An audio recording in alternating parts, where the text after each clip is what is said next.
Les urgences de Bichat ont été réorganisées avec un nouveau concept. On a appliqué des concepts de management, d'organisation hospitalière au monde des urgences, avec même des modèles industriels. Donc nous avons divisé des flux de patients sur des secteurs rouges, des secteurs bleus et un secteur de consultation de circuits rapides afin d'accélérer la prise en charge des patients. Les services d'urgence, nous sommes soumis en permanence à des situations de tension parce que le contexte de l'urgence fait qu'il y a forcément des moments de tension. Donc c'est une réalité quotidienne dans n'importe quel service d'urgence. Nous, ce que nous avons cherché à faire, c'est à apaiser l'ambiance générale du service.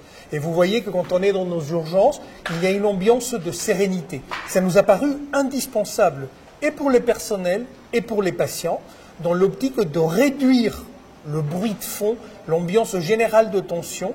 Ça permettait de soulager un certain nombre de crises, de prévenir un certain nombre de moments de violence. Et les situations qui, du coup, peuvent survenir malgré tout, ces situations-là, on les gère ponctuellement avec des interventions immédiates et efficaces. Réduire les délais d'attente, améliorer les conditions de travail des personnels, améliorer les conditions de sécurité des patients. Et le fait d'avoir fait ça depuis 2 ou 3 ans maintenant, ça a permis d'obtenir quelques indicateurs extrêmement concrets. Le premier, 0 patient dans les couloirs. Jamais un patient dans un couloir. Nous avons considéré qu'un patient dans le couloir, des urgences, c'était de la maltraitance. La deuxième chose que nous avons obtenue, c'est une nette réduction de nos situations de violence. Avec quelques indicateurs que je peux vous donner, par exemple, le nombre d'interventions des agents de sécurité de l'hôpital dans les urgences. Dans le temps, c'était plusieurs interventions par jour. Maintenant, nous parlons de quelques interventions par semaine. Donc il y a clairement une réduction des interventions pour des situations de conflit.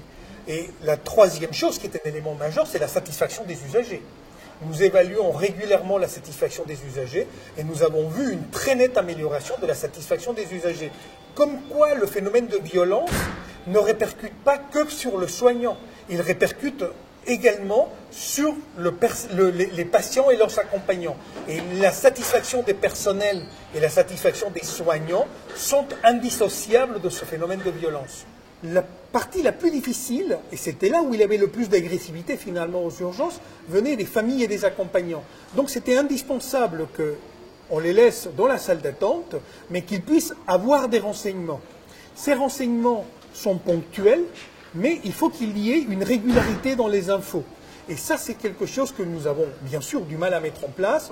Je ne peux pas affirmer qu'on l'assure à 100% de façon quotidienne, mais c'est une préoccupation permanente et c'est notre projet essentiel aujourd'hui, informer les patients, informer les accompagnants et les familles des déroulements des soins.